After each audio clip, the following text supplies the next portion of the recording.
সূরা নামলের 15 থেকে 19 নম্বর আয়াতে আল্লাহ বলেন, ওয়ালাকাদ আতাইনা দাউদা ওয়া সুলাইমানা ইলমা।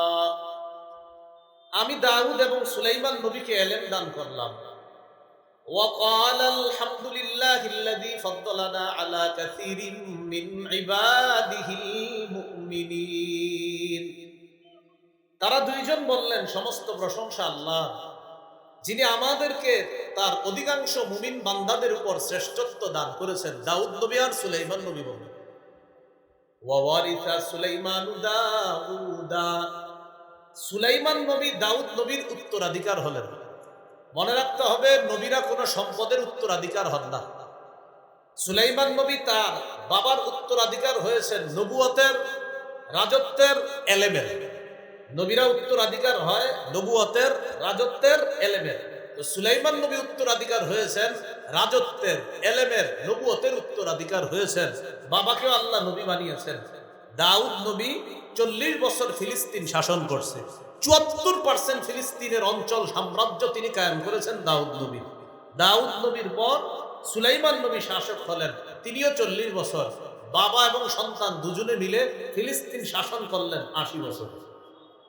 কয় বছর? এই জন্য একটা তথ্য মনে রাখবেন, বলেন বনি ইসরাইলরা সর্বমোট ফিলিস্তিনে শাসন করেছে 418 বছর। এর মধ্যে ইমানি শাসন 80 বছর, বাকি বলেন বাকি 338 বছর শিরিকের শাসন, কুফরের শাসন। বনি ইসরায়েলের সর্বমোট শাসন ছিল ফিলিস্তিনে 418 বছর। এর মধ্যে 80 বছর ইমানি শাসন। এখন 418 থেকে 80 বাদ দেন, থাকে আর কত? 338। আমার তো এটাই মনে হয় না, 338। 80 বাদ দিলে থাকে 338। এই 338 বছর শিরিকের শাসন, 80 বছর হলো ইমানি শাসন।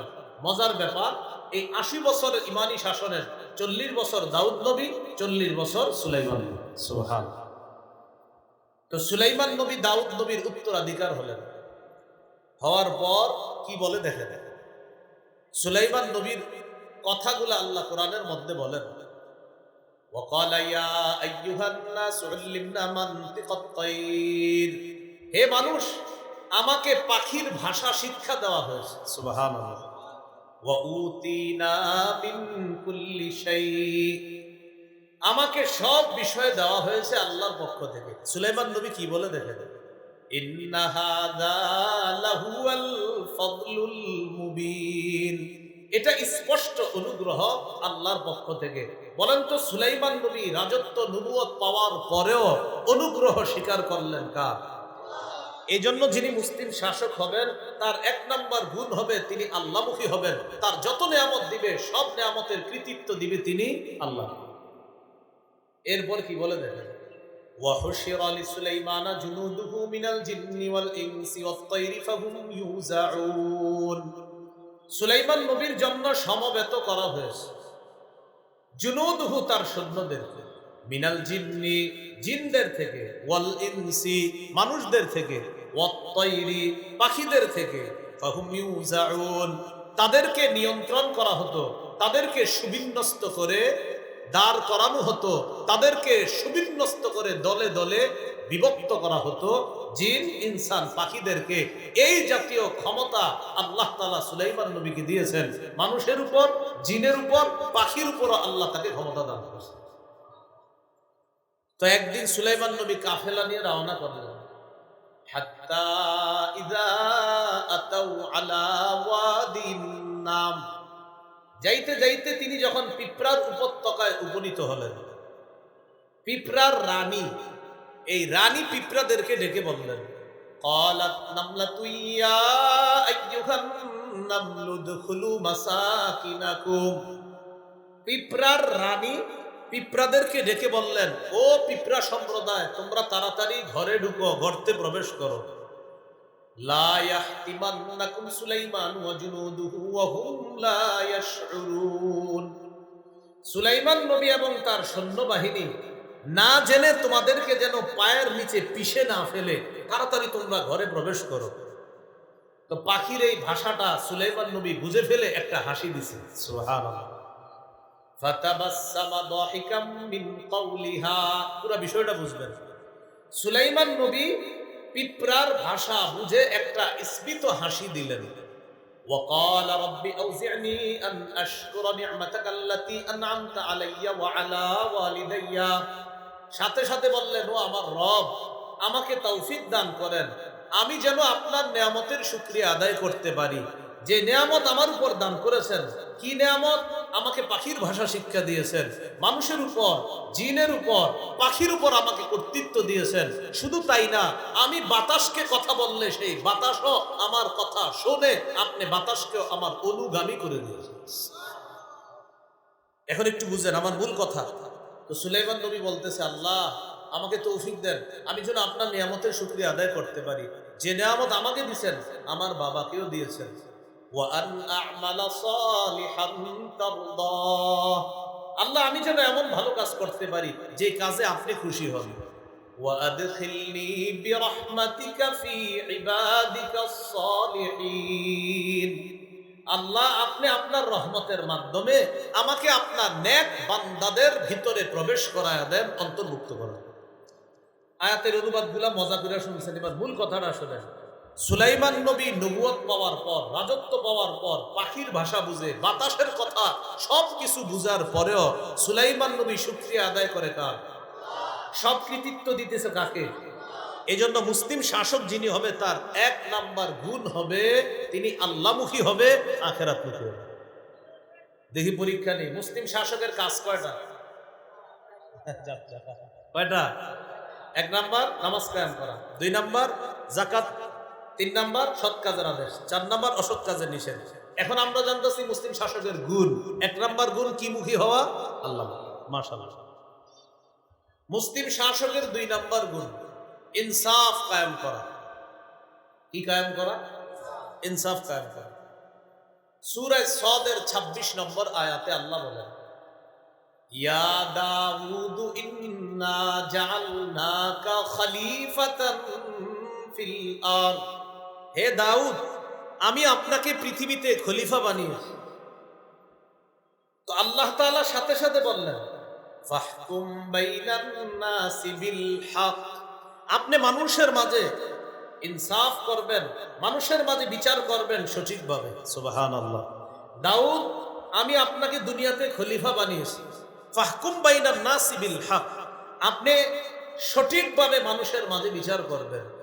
ওয়ালা তাত্তাবিউল হাওয়া, আপনি কুপ্রবৃত্তির অনুসরণ করবেন না, নিজের মনের কথা শুনবেন না, আমি আল্লাহ যেভাবে বলি সেভাবে শুনবেন।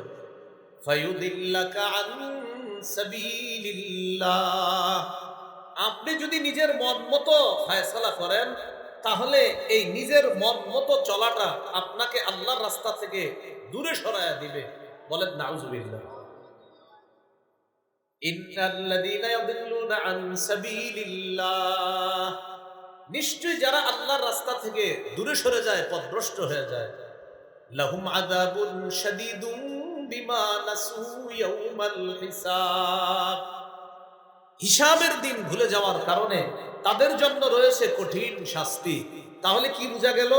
যারা মুসলিম শাসক হয় তারা অন্যায় কাজ তখন করে যদি হিসাবের দিনটা তারা ভুলে যায়, অপকর্ম তখন করে যদি হিসাবের দিন ভুলে যায়।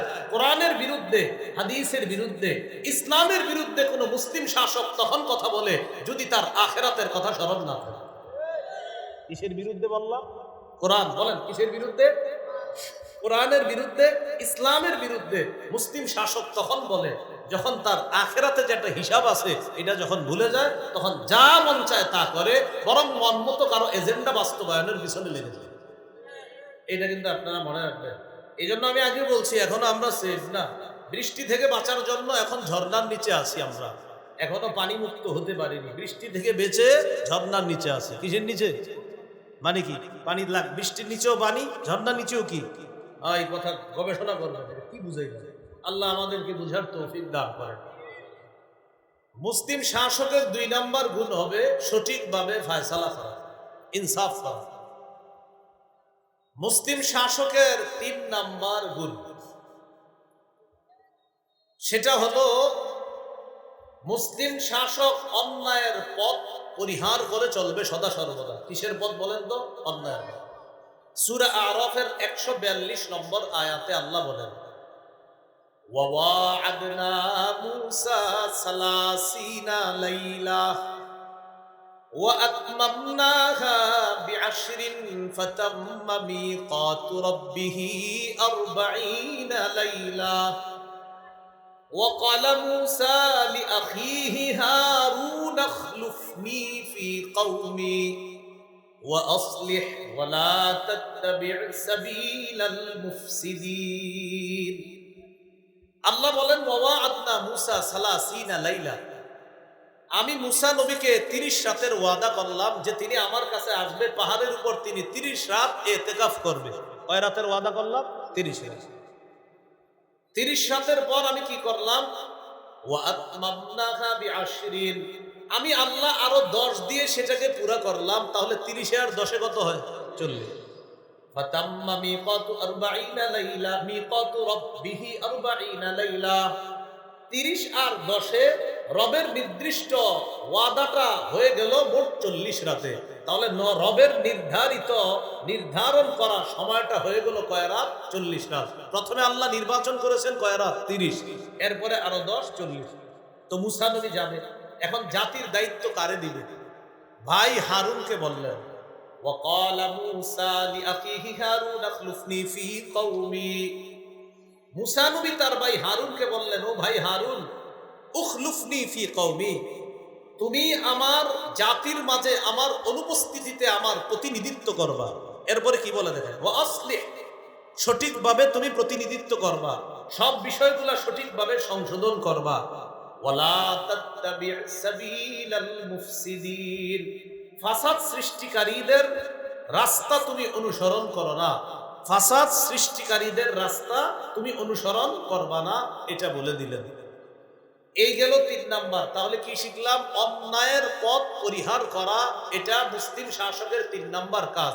মুসা নবী হারুন নবীকে যখন প্রতিনিধি বানিয়ে যাচ্ছেন, বলে দিলেন সাবধান, সঠিকভাবে কাজ করবা, অন্যায়ের পথ পরিহার করে চলবা। তাহলে মুসলিম শাসকের 3 নাম্বার গুণ অন্যায়ের পথ পরিহার করা। 4 নাম্বারটা মন দিয়ে শুনেন, খুব মন দেন। 4 নাম্বার মুসলিম শাসকের 4 নাম্বার গুণ, সেটা হলো সূরা কাহফের 83 নম্বর আয়াত থেকে 91 নম্বর আয়াত পর্যন্ত আল্লাহ লম্বা একটা আলোচনা করেছে। আপনারা একটু মন দিয়ে শুনলে বলতে পারি। তো আগে বলি সে বিষয়টা কি। সেটা হলো জাতির চাহিদা সঠিকভাবে, জনগণের চাহিদা সঠিকভাবে পূরণ করা। কি বললাম? জনগণের চাহিদা সঠিকভাবে পূরণ করে। এবার একটা বাংলা বলেন আমার সাথে, বলেন শিষ্টের লালন, বলেন দুষ্টের দমন। আবার শিষ্টের লালন, দুষ্টের দমন। এটা মুসলিম শাসকের 4 নাম্বার গুণ।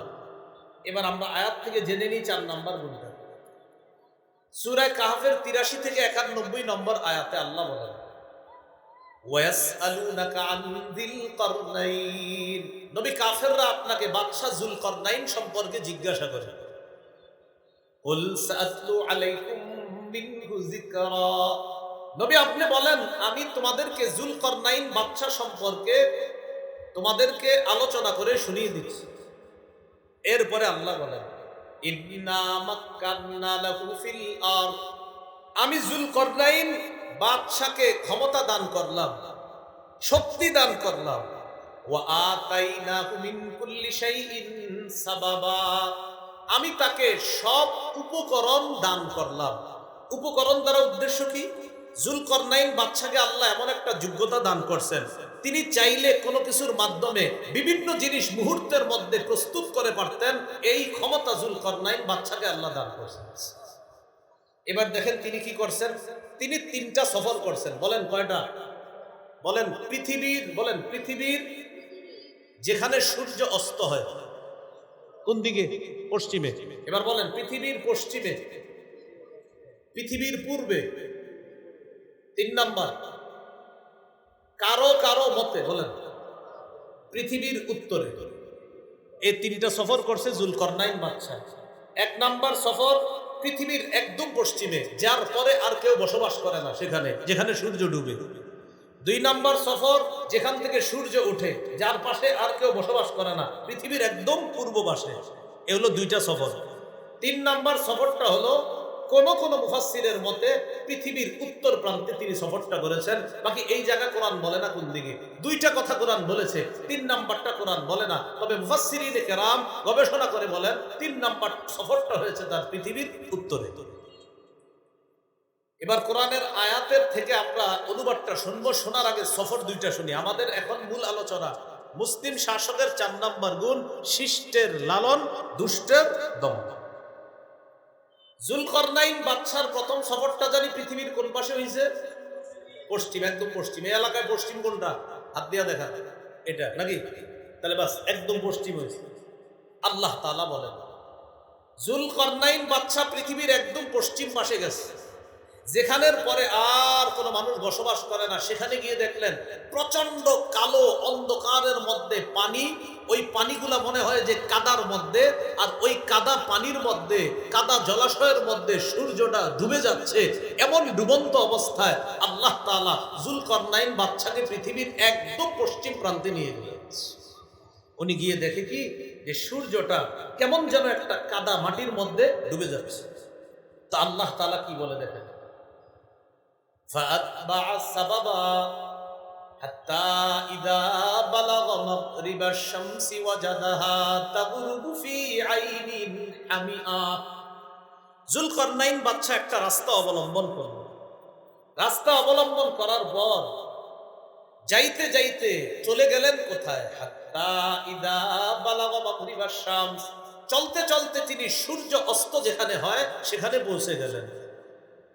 ওয়াজাদাহা, সূর্যটাকে তিনি পাইলেন এমন অবস্থায়, তাগরুবু, সূর্যটা ডুবতেছে, ফি আইনিন হামিআ, কর্দম যুক্ত অথবা কাদা যুক্ত অন্ধকার কালো জলাশয়ের মধ্যে যেন সূর্যটা ডুবতেছে।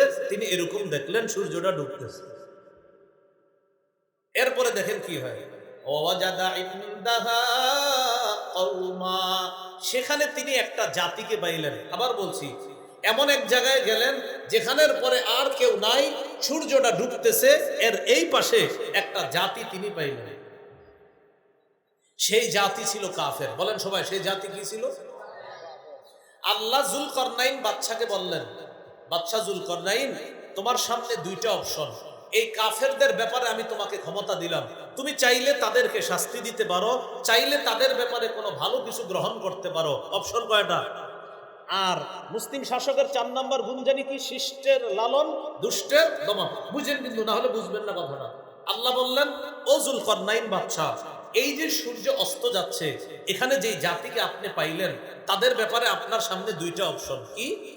ইম্মা আন তুআদ্দিবা, আপনি চাইলে তাদেরকে শাস্তি দিতে পারেন, আপনি চাইলে তাদেরকে শাস্তি দিতে পারেন। জুলকরনাইন বাদশা এক জাতিকে পাইলেন, তাদের ব্যাপারে আল্লাহ বললেন, কুলনা ইয়া যাল করনাইনি ইম্মা আন তুআদ্দিবা ওয়া ইম্মা আন তাত্তাখিযা ফীহিম হুসনা। ও বাদশা জুলকরনাইন, আপনি চাইলে তাদেরকে শাস্তি দিতে পারেন, অথবা তাদের ব্যাপারে উত্তম কিছু গ্রহণ করতে পারেন। এবার জুলকরনাইন বাদশা কি করলেন? তাদের ব্যাপারে 2টা নীতি অবলম্বন করলেন। জুলকরনাইন বাদশা বললেন, আল্লাহ ক্বালা আম্মা মান যালামা, আল্লাহ আমি তাদেরকে দাওয়াত দিব। সুবহানাল্লাহ। দাওয়াত দেওয়ার পর আমার দাওয়াত যে গ্রহণ করবে না সে জালেম। ক্বালা আম্মা মান যালামা ফাসাওফা নুআযিবুহু, আল্লাহ আমি দাওয়াত দেওয়ার পর যদি কেউ দাওয়াত গ্রহণ না করে সে জালেম সাব্যস্ত হবে, আমি তাকে শাস্তি দিব। সুম্মা ইউরাদ্দু ইলা রাব্বিহি, এরপর তাকে তার রবের কাছে ফিরিয়ে দেওয়া হবে। ফায়ুআযিবুহু আযাবান নুকরা, তার রব তাকে কঠিন শাস্তি দিবে। আমি তো শাস্তি দিবই, তার রবও তাকে শাস্তি দিবে। তাহলে তাদের সামনে 2টা অপশন, একটা হলো হয়তো আযাব দেওয়া, আরেকটা হলো ভালো কিছু গ্রহণ করা। জুলকরনাইন বাদশা বললেন, আল্লাহ আমি দাওয়াত দিব, দাওয়াত দেওয়ার পর যদি গ্রহণ না করে সে জালেম সাব্যস্ত হবে, তাকে শাস্তি দিব। আর যদি দাওয়াত গ্রহণ করে, ওয়া আম্মা মান আমানা ওয়া আমিলা সালিহা, আমার দাওয়াত গ্রহণ করে যে ঈমান আনবে, নেক কাজ করবে, ফালাহু জাযাআনিল হুসনা, তার জন্য রয়েছে জাযাআনিল হুসনা, উত্তম প্রতিদানের ব্যবস্থা থাকবে তাহলে। এবার বলেন তো, জুলকারনাইন বাদশাকে আল্লাহ কয়টা অপশন দিছে? হয়তো শাস্তি দিতে পারেন, না হয় ভালো কিছু গ্রহণ করতে পারেন। জুলকারনাইন বাদশা বুদ্ধিমত্তা খাটিয়ে বললেন, আল্লাহ আমি তাদের সামনে দাওয়াত পেশ করব, দাওয়াত যারা গ্রহণ করবে না তাদেরকে দিব শাস্তি, যারা গ্রহণ করবে তাদের জন্য রয়েছে উত্তম প্রতিদান। তাহলে শাস্তি যাদেরকে দিবে এটা হলো দুষ্টের দমন, উত্তম প্রতিদান যাদেরকে দিবে এটা হলো শিষ্টের লাভ। আল্লাহ জানে বুঝছে কিনা। যাদের ব্যাপারে উত্তম কিছু গ্রহণ করবে এটা হলো শিষ্টের লালন, আর যাদেরকে শাস্তি দিবে এটা হলো দুষ্টের দমন, যে এগুলা ভালো না, এগুলা দেশের জন্য সমস্যা, এটা হলো দুষ্টের দমন। আর যারা ভালো এটা হলো শিষ্টের লালন। তাহলে এখান থেকে বোঝা যায় দেশের জন্য যারা কল্যাণের কাজ করে তাদেরকে দেশের পক্ষ থেকে লালন করা দরকার, দেশের ক্ষতি যারা করতে চায় তাদেরকে দমন করা দরকার। এটা হলো মুসলিম শাসকের 4 নাম্বার গুণ। মনে থাকবে নি বাংলাটা? শিষ্টের লালন, দুষ্টের দমন। যাই হোক, এটা হলো পৃথিবীর পশ্চিম পাশের কথা। এবার দ্বিতীয় সফরটা কোথায় করছে উনি? সুম্মা আতবাআ সাবাবা, এরপর আরেক রাস্তা ধরলেন তিনি। আল্লাহু আকবার, একদম পশ্চিম থেকে সফর করে পৃথিবীর পুরা পূর্ব পাশে চলে গেছে। হাত্তা ইদা বালাগা মাতলিআশ শামসি, চলতে চলতে তিনি চলে গেলেন সূর্য যেখানে উদিত হয় সেখানে।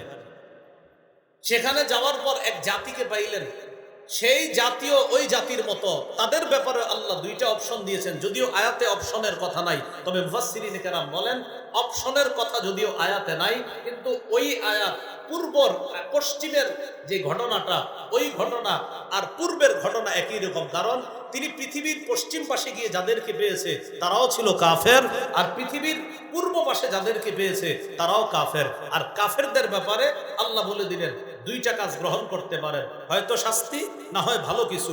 তখন তিনি ওই পূর্ব পাশে যাওয়ার পরেও তিনি তাদের সামনে দাওয়াত দিলেন। দাওয়াত দেওয়ার পর যারা দাওয়াত গ্রহণ করলো না তাদেরকে শাস্তি দিলেন শত্রু হিসাবে চিহ্নিত করে, আর যারা দাওয়াত গ্রহণ করলেন তাদেরকে শিষ্টের লালন হিসাবে তাদের জন্য উত্তম পুরস্কারের ব্যবস্থা করলেন। এগুলো মুসলিম শাসকের 4 নাম্বার গুণ। মুসলিম শাসকের 5 নাম্বার গুণ, বলেন আমার সাথে, জাতির কল্যাণে, বলেন অকাতরে বিলিয়ে দেওয়া। মুসলিম শাসক কি করবে? জাতির কল্যাণে সব বিলিয়ে দিবে। এটা কোথায় পাবো আমরা? এটা পাবো ওনার 3 নাম্বার সফরে। কার? ওই জুলকারনাইন বাদশার 3 নাম্বার সফর যেটা। এই 3 নাম্বার সফরের কথা অনেকে আপনারা ঘরে কোরআন পড়েন, এটা পাবেন কোথায়? এটা পাবেন সূরা কাহফের 92 থেকে 97 নম্বর আয়াত। এই আয়াতে আল্লাহ বলেন সুম্মা আতবাআ সাবাবা, জুলকারনাইন বাদশা আরেকটা রাস্তা ধরলেন। হাত্তা ইদা বালাগা বাইনাস সাদদাইনি, তিনি যাইতে যাইতে 2 পাহাড়ের মাঝে গিয়ে বসলেন। বলেন তো আল্লাহ বলে নাই এটা কোন এলাকায়, তবে মুফাসসিরিনে কেরাম বলেছিলেন এটা পৃথিবীর কোন পাশে? উত্তর পাশে।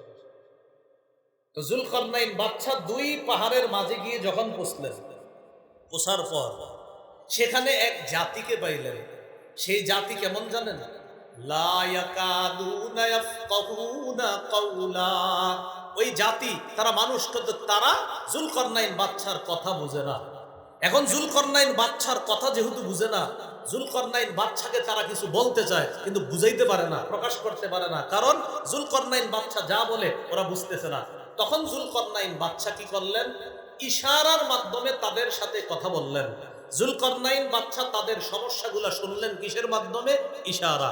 কোন কোন মুফাসসিরিন কেরাম বলেন না, দুভাষীর মাধ্যমে তাদের কথা শুনলেন।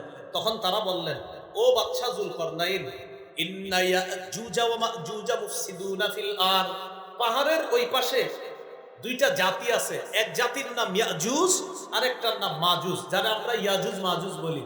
মুফসিদুনা ফিল আরদ, তারা দুনিয়াতে ফাসাদ সৃষ্টি করে। তারা মাঝে মাঝে এই পাহাড়ের এপাশে আইসা আমাদের উপর লুটতরাজ চালায়, আমাদের উপর লুটতরাজ চালিয়ে ডাকাতি করে আমাদের সম্পদগুলা ছিনিয়ে নেয়। এই অভিযোগ দিল কারা? ওই যে আপনার 2 পাহাড়ের মাঝে যাওয়ার পর যেই দলটারে পাইছে তারা অভিযোগ দিল, ও বাদশা জুলকারনাইন, পাহাড়ের ওই পাশ থেকে ইয়াজুজ মাজুজ নামে 2টা জাতি আমাদেরকে খুব জ্বালায়। তখন তারা একটা প্রস্তাব দিল, ফাহাল নাজআলু লাকা খারজান আলা আন তাজআলা বাইনানা ওয়া বাইনাহুম সাদ্দা।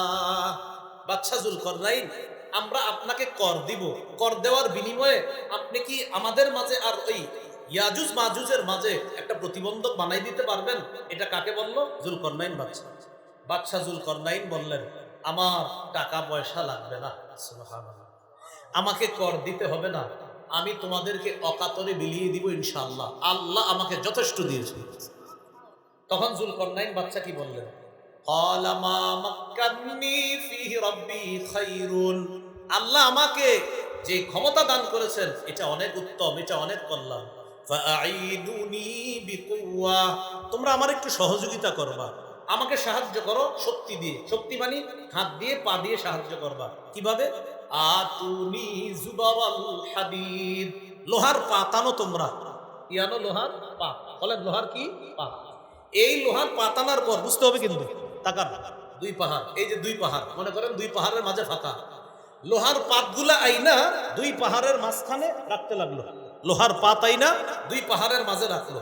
এখন প্রশ্ন, লোহার পাত আনবে, এত টাকা পয়সা কে দিবে, খরচ কে দিবে? যুলকারনাইন বাদশা বললেন, সমস্যা নাই, লোহা যত লাগবে এটার যেই ব্যয়ভার বহন করা লাগে সব আমি করব। এই লোহা ফালাইতে ফালাইতে ফালাইতে ফালাইতে, আচ্ছা এটার দিকে তাকান, এক পাহাড় এক পাহাড়, দুই পাহাড়ের মাঝখানে ফালাইতে ফালাইতে এবার দুই পাহাড়ের চূড়া পর্যন্ত, একদম উঁচা পর্যন্ত এইভাবে মিডল বরাবর শুধু লোহা আর লোহা। পাহাড়ের মাঝখানে যেন ইয়াজুজ মাজুজ আসতে না পারে। এবার শোনেন তো, লোহাই না ফালাইলো, মাঝে মাঝে তো একটু ফাঁকা টাকাও থাকতে পারে লোহা যেহেতু, কারণ এটা তো শুধু ফালাইছে, এখন ইয়াজুজ মাজুজ তো আইসা এটারে ধইরা সরায় ফেলতে পারে। তখন যুলকারনাইন বাদশা কি বললেন? যুলকারনাইন বাদশা কি করলেন দেখেন, হাত্তা ইদা সাওয়া বাইনাস সাদাফাইন, যখন তিনি দুই পাহাড়ের চূড়া দুইটাকে মিডল করলেন, দুই পাহাড়ের চূড়া দুইটার মাঝখানে যখন এইভাবে মিডল করলেন লোহার পাতগুলা ফালাইতে ফালাইতে, তখন তিনি বললেন, কি বললেন? ক্বালানফুখু, এই তোমরা আগুনের মধ্যে হাওয়া দাও, তোমরা আগুনের মধ্যে হাওয়া দাও, প্রচুর হাওয়া দাও, লোহায় আগুন ধরো আর এখানে হাওয়া দাও, কি দাও? হাওয়া। তখন লোহার মধ্যে হাওয়া দেওয়া হলো, প্রচুর আগুন দেওয়া হলো, হাওয়া দেওয়া হলো। হাত্তা ইদা জালাহু নারা, যখন হাওয়ার মাধ্যমে তামা তৈরি হলো, আপনার আগুনকে যখন কয়লায় পরিণত করা হলো, তখন যুলকারনাইন বাদশা বললেন, কয়লা হয়েছে না, এবার এক কাজ করো তোমরা, আতুনি, তামা নিয়ে আসো, উফরিক আলাইহি কিতরা, আমি তামাগুলা এবার এই লোহার উপর ঢেলে দিব। তখন তিনি ওই গলিত তামা লোহার উপর ঢেলে দিলেন। লোহার উপর ঢালার পর ওই নিচ থেকে পাহাড়ের চূড়া পর্যন্ত লোহাগুলা তামার মাধ্যমে একটা আরেকটার সাথে মিলে মিশে সমস্ত ছিদ্র বন্ধ হয়ে গেছে। কেমন ভাবে বন্ধ হয়েছে আল্লাহ বলেন, এই পজিশন হয়েছে, ফামাসতাউ আইয়াযহারুহু ওয়া মাসতাতাউ লাহু নাকাবা। ইয়াজুজ মাজুজ ওই পাহাড়ের মাঝে যে দেয়াল দেওয়া হয়েছে লোহার আর ওই যে তামা দিয়ে যেটা তৈরি করা হয়েছে প্রাচীর, এই প্রাচীরের উপরে তারা উঠতে পারে না। ওয়া মাসতাতাউ লাহু নাকাবা, তারা কোনো ফাঁক ফোকরও পায় না এই পাশে আসার জন্য। এখন আসেন যে বিষয়টা জানলাম, জাতির এই সমস্যা সমাধানে শাসক এগিয়ে আসলেন, অকাতরে বিলিয়ে দিলেন। তাদের কাছ থেকে কোনো পারিশ্রমিক চেয়েছে? বলেন সবাই। অথচ আপনি এমনও রাষ্ট্র পাবেন যে রাষ্ট্রে আপনি একটা চাকরির জন্য 20 লাখ 25 লাখ 30 45 50 1 কোটিও দিতে হয়। এটা তো হলো না। তাহলে মুসলিম শাসকের 5 নাম্বার বৈশিষ্ট্য, অকাতরে তিনি বিলিয়ে দিবে, জাতির সমস্যার সমাধান করবে। 6 নাম্বার বৈশিষ্ট্য মুসলিম শাসকের, সেটা হলো তিনি জাতির জন্য কিছু করতে পেরে আল্লাহর শুকরিয়া আদায় করেন। সুবহানাল্লাহ। দলিল সূরা কাহাফের 98 নম্বর আয়াত। যুলকারনাইন বাদশা তাদের জন্য এত কিছু করার পর তিনি বললেন, হাদিহি রাহমাতুম মির রাব্বি, হাদা রাহমাতুম মির রাব্বি, এটা আমার রবের পক্ষ থেকে দয়া অনুগ্রহ। তবে শোনো, এই যে প্রাচীর আমি তৈরি করলাম, আমার রব তৌফিক দিয়েছে তাই তৈরি করলাম। ফাইদা জাআ ওয়াদু রাব্বি, আমার রবের ওয়াদা যখন আসবে, এই ওয়াদা মানে কিয়ামতের আগে ইয়াজুজ মাজুজ বের হবে, জাআলাহু দাক্কা, এই প্রাচীরকে আল্লাহ তখন ধ্বংস করে দিবে। তাহলে এই প্রাচীর আমি নির্মাণ করলাম, আল্লাহ আমাকে তৌফিক দিয়েছে। তবে এই প্রাচীর মানুষ যদিও এটাকে কিছু করতে না পারে, তবে এটাকে একজন চূর্ণ বিচূর্ণ করতে পারার ক্ষমতা রাখে। তিনি কে? তাহলে এখানেও একজন প্রশাসক, একজন জনপ্রতিনিধি, মুসলিম শাসকের 6 নাম্বার বৈশিষ্ট্য, মানুষের জন্য কিছু করতে পেরে তিনি নিজের কোনো ক্রেডিট নিবে না, বলবে আমার আল্লাহ তৌফিক দিয়েছে তাই আমি করতে পারলাম, এটা তিনি বলেন। এ হলো 6 নাম্বার। 7 নাম্বার বৈশিষ্ট্য, বলেন আমার সাথে, রক্ষণাবেক্ষণ সম্পর্কে, বলেন, মজুদ সম্পর্কে, অর্থনীতি সম্পর্কে যথেষ্ট সজাগ থাকা। কি থাকা বলেন তো? যথেষ্ট সজাগ থাকা। সূরা ইউসুফের 55 নম্বর আয়াত। ইউসুফ আলাইহিস সালাতু ওয়াস সালাম মিশরের আজিজকে বললেন, ইজআলনি আলা খাজাইনিল আরদ, আমাকে আপনি খাদ্য গুদামের দায়িত্ব দেন, আমাকে আপনি অর্থ সম্পদ রক্ষণাবেক্ষণের দায়িত্ব দেন। এই কথা বলার পর তিনি বললেন, ইন্নী হাফিজুন আলিম, আমি রক্ষণাবেক্ষণকারী, আলিমুন, এবং যথেষ্ট বুদ্ধি রাখি এই ব্যাপারে। এই আয়াত দ্বারা কি বোঝা যায়? বুখারীর এক হাদিসে আছে, নেতৃত্ব চাওয়া নিষেধ। নবীজি বলছে নেতৃত্ব চেয়ে নিবা না, আল্লাহ দিলে ভালো কথা। কিন্তু এই আয়াত দ্বারা বোঝা যায় কখনো কখনো কোন পদ চেয়ে নেওয়া জায়েজ আছে। যখন দেখবে যে সারা দুনিয়া অযোগ্য লোকে ভরপুর, তখন যোগ্য যারা আছে তারা যোগ্যতার আসনে বসে যাওয়া, এটা উচিত। দলিল এই যে ইউসুফ নবী বলতেছে যে শোনেন, খাদ্য ভান্ডার, এই খাদ্য গুদামের দায়িত্ব অন্য কাউরে দিয়েন না, খেয়ানত হতে পারে, আমাকে দেন, খেয়ানত হবে না। ইন্নী হাফিজুন, আমি রক্ষণাবেক্ষণকারী, আলিমুন, যথেষ্ট জ্ঞান রাখি এই ব্যাপারে। এখান থেকে বোঝা যায় আশেপাশে যদি মনে হয় অন্য মানুষের দ্বারা দেশের ক্ষতি হবে, রাষ্ট্রের ক্ষতি হবে, সেক্ষেত্রে যোগ্য ব্যক্তি যে তিনি নিজে থেকে এগিয়ে আসা, দায়িত্ব নেওয়া কর্তব্য। যদি দেখা যায় যে ক্ষতি হবে, তাহলে তার থেকে এটা কর্তব্য। এই জন্য ওলামায়ে কেরাম যারা আছে আমাদের দেশে, মাশাআল্লাহ, বিজ্ঞ ওলামায়ে কেরাম আছে যারা এইসব বিষয়ে অন্তত আমানতদার, যে আলেম যদি কোনো খাদ্য গুদাম ইত্যাদির দায়িত্ব নেয়, অন্তত তার দ্বারা সামান্য পরিমাণ খেয়ানত হবে না। ইসলামী মাইন্ডের কেউ এই দায়িত্বে বসলে এটা আমরা আশা করতে পারি। এই গেল 7 নাম্বার মুসলিম শাসকের বৈশিষ্ট্য। 8 নাম্বার, বলেন আমার সাথে সবাই, ঘুষ গ্রহণ করবে না। মুসলিম শাসকের 8 নম্বর বৈশিষ্ট্য, সবাই বলেন, কি গ্রহণ করবে না? বলেন, সূরা নামল 35-36 নম্বর আয়াত। রানী বিলকিসের নাম শুনছেন নি? রানী বিলকিসের কাছে চিঠি পাঠাইছে সুলাইমান নবী, এই তুমি আসো আমার কাছে আত্মসমর্পণ করো, না হয় খবর আছে। রানী বিলকিস চিন্তা করে সিদ্ধান্ত স্থির করলো, আমি একটা পরীক্ষা চালাবো। সুলাইমান বাদশার কাছে আমি কিছু হাদিয়া পাঠাবো, হাদিয়া যদি সে গ্রহণ করে তাহলে বুঝবো উনি দুনিয়াদার, আর আমার তেমন কোনো টেনশন নাই, বুঝবো ঘুষ টুস দিয়ে আমি ভালো থাকতে পারবো। এটা রানী বিলকিসের চিন্তা। আর যদি গ্রহণ না করে তাহলে বুঝবো তিনি দুনিয়াদার বাদশা না, তখন আমি আত্মসমর্পণ করে তার আনুগত্য স্বীকার করে আল্লাহর উপরে আমি মানি। 35 নম্বর আয়াতটা দেখেন সূরা নামলে, ইন্নী মুরসিলাতুন ইলাইহিম বিহাদিয়া। রানী বিলকিস বলতেছে আমি সুলাইমান নবীর কাছে, তাদের কাছে হাদিয়া পাঠাবো। ফানাজিরা, আমি দেখবো, বিমা ইয়ারজিউল মুরসালুন, যাদেরকে পাঠাই তারা কি নিয়ে আসে এটা দেখবো, দূতরা কি নিয়ে ফিরে আসে এটা দেখবে। তো সুলাইমান নবীর কাছে হাদিয়া চলে গেছে।